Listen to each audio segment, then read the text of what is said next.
South ఇండియాలోనే అతి తక్కువ ధరలకే నాణ్యమైన రత్నాలని అందించే ఏకైక సంస్థ 6JVR.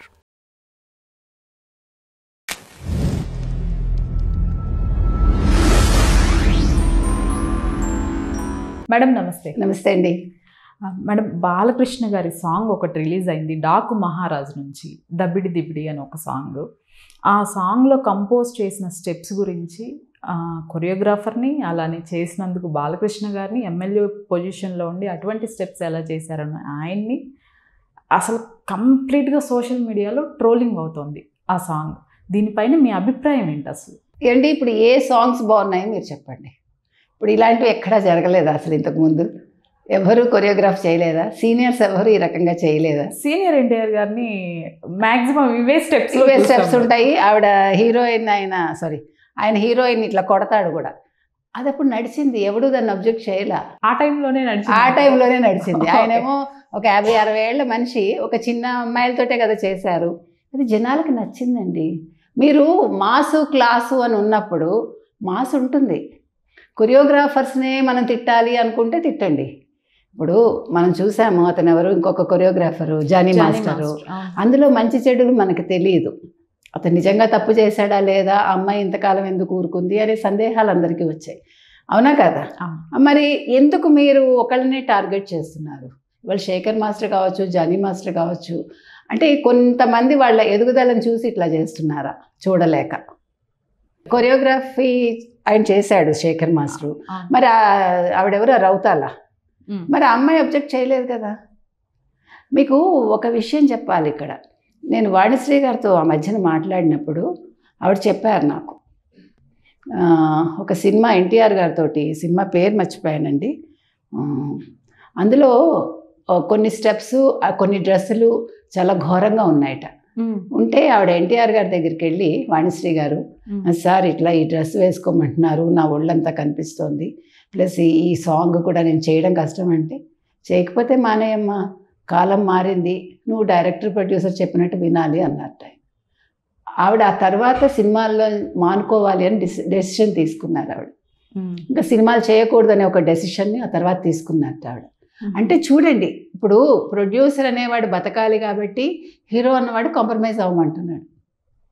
కాబట్టి ఇప్పుడు బాలకృష్ణ గారికి వచ్చిన నష్టమే ఉంది, మీరు చేయమన్నది చేస్తాడు.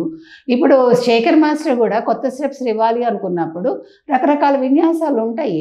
మనం చూసే దృష్టికోణాన్ని బట్టి ఉంటుంది. లేదు, మీరు ఒక సినిమాని తొక్కేయాలనుకుని ఇలాంటివి చేశారనుకోండి, ఆ సినిమా ఇంకా బాగా ఆడుతుంది. చెప్పాలంటే జనాలకు ఒక క్యూరియాసిటీ ఉంటుంది కదా.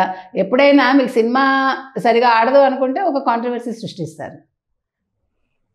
ఇప్పుడు జనాలకి ఎప్పుడూ క్యూరియాసిటీ ఉంటూనే ఉంటుంది. ఇదేదో చెప్పారే, ఇది అసలు ఎందుకు, ఎలా ఉంది అని చూడడానికి వెళ్తాడుగా. అది ఎవరికి నష్టం?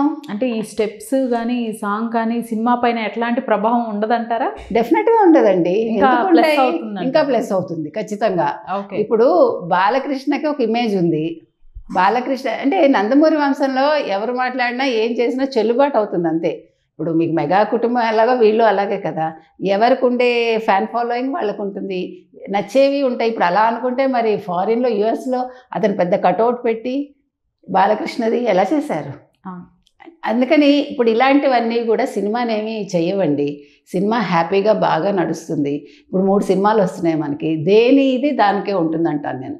ఎందుకంటే జోనర్లో ఉంటాయి కదా, ఏ జోనర్ ఆ జోనరే. బాలకృష్ణ ఫ్యాన్స్ బాలకృష్ణకి ఉంటారు, రామ్ చరణ్ ఉంటారు.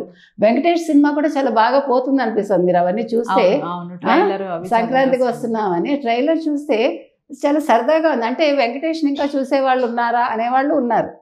కానీ వెంకటేష్ని ఎందుకు చూస్తారంటే అతనిలో ఉండే ఆ పన్నుకు చూస్తారు. ఒక ఫన్ క్రియేట్ చేస్తాడు అతను. మీకు అది చిరంజీవిలో కనిపిస్తుంది. మీరు గమనిస్తే చిరంజీవిలో ఒకలాంటి ఈజ్ ఉంటుంది. ఆ ఈజ్ ఎవరికి రాదు.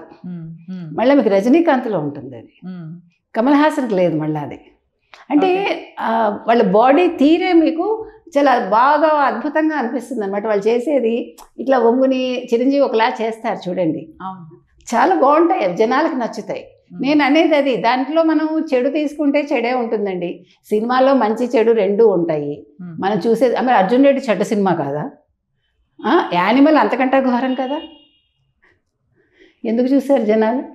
యానిమల్ని మించి ఏమి బాలకృష్ణ స్టెప్ లేదుగా. ఓకే. అవునా కాదా చెప్పండి మీరు. మనం తీసుకుంటే ఎందులోనైనా చెడు చూడొచ్చండి. మనం లేదు ఇది చాలా నీచంగా ఉంది అనుకోవచ్చు, దృష్టికోణం అంతే. అసలు ఇప్పుడు అనవసరంగా వీళ్ళే దాన్ని హైప్ చేశారు నన్ను అడిగి. కానీ అంటే నేను ఒకటి అడుగుతాను, అడగండి మేడం.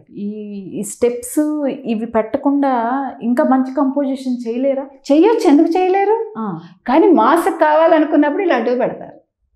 ఇది మాస్ అట్రాక్షన్ కోసం. ఇప్పుడు మాస్ ఏంటండి, క్లాస్ వాళ్ళు చేస్తున్నారు. ఇప్పుడు డ్యాన్స్ చేయని వాళ్ళు ఎవరో మీరు చెప్పండి. ఓకే, కొరియోగ్రాఫర్ చెప్పాడు, డైరెక్టరు చెప్పారు, బాలకృష్ణ గారు చేశారు. కానీ ఎమ్మెల్యే పొజిషన్లో ఉన్న బాలకృష్ణ గారు చేయొచ్చు. మీరు అక్కడ హీరోగా చూస్తున్నారు, అక్కడ ఎమ్మెల్యేగా చూడాల సినిమా. బట్ ఆయన రెండు ట్యాకిల్ చేస్తున్నారు కదా. ఉండనివ్వండి అబ్బా, వృత్తి ఇది, ప్రవృత్తి అది.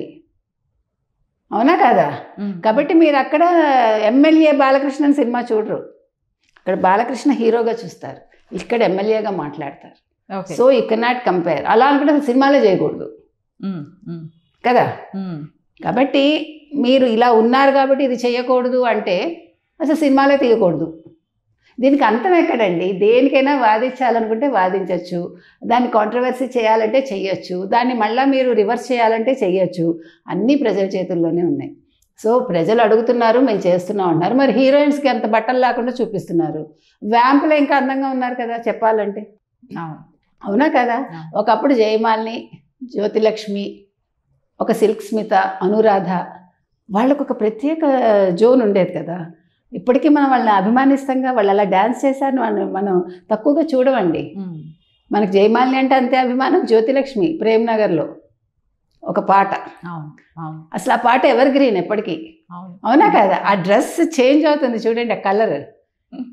అది నేను అనేది. అక్కడ మీకు వల్గారిటీ కనిపించదు. నిజంగా వల్గారిటీ హీరోయిన్సే చూపిస్తున్నారు నన్ను అడిగితే. మరి హీరోయిన్స్ ఎందుకు ఒప్పుకుంటున్నారు? ఒప్పుకోకూడదు కదా. మీరు కనుక కొన్ని సినిమాలు గమనిస్తే, మీరు నన్ను తప్పుగా అనుకున్నా పర్వాలేదు, ఒక హీరోకి హీరోయిన్ మాత్రం చాలా పవిత్రంగా ఉంటుంది. పెళ్ళవగానే ఒక కాటన్ చీర కట్టేసుకుని, ఒక పసుపు తాడు వేసేసుకుని, అంతవరకు అదే ఉండదు, అంతవరకు వేరే వేషాలు వేస్తుంది. మరి మీరు ఇక్కడ సంప్రదాయం ఎందుకు చూపిస్తున్నారు? హీరోయిన్ అంటే ఇలాగే ఉండాలని. చాలా సినిమాలు, మీరు మణిరత్నం సినిమాలు చూడండి కావాలంటే, చాలామంది సినిమాల్లో మన ట్రాన్స్ఫార్మేటివ్ చూస్తాం మనం. ఎందుకట్లా? నువ్వు పెళ్ళయ్యాక ఒక కాటన్ చీరే కట్టుకోవాలా? అంటే ఒక సంప్రదాయంగానే ఉండాలా? ఒక మిడిల్ క్లాస్ విమెన్ లాగానే ఉండాలా? We don't know.